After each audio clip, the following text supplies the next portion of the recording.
Chers amis voyageurs, je vous invite à découvrir un édifice unique, la cathédrale Sainte-Cécile d'Albi.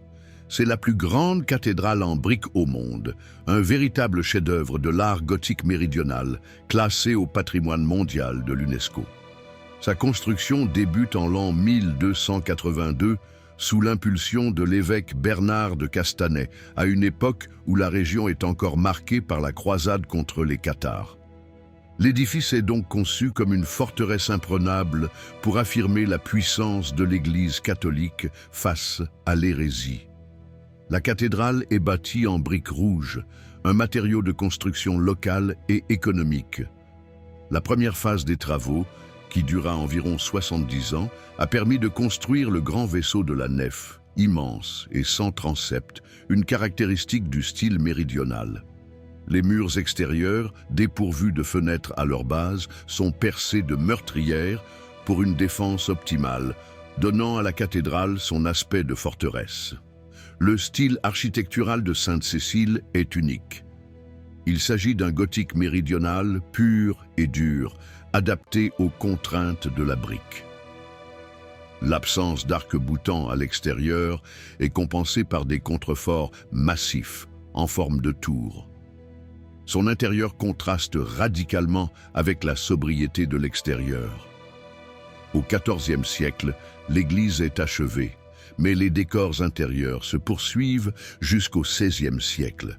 C'est la plus grande cathédrale peinte d'Europe, avec plus de 8 500 mètres carrés de fresques et de peintures.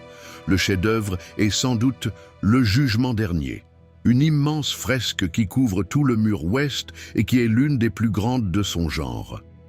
Les voûtes sont également peintes de motifs géométriques et floraux, créant une impression de richesse et de grandeur.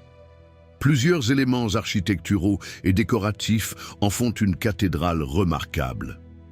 L'une de ses caractéristiques les plus fascinantes est son immense jubé de pierre, un chef-d'œuvre de la sculpture gothique flamboyante.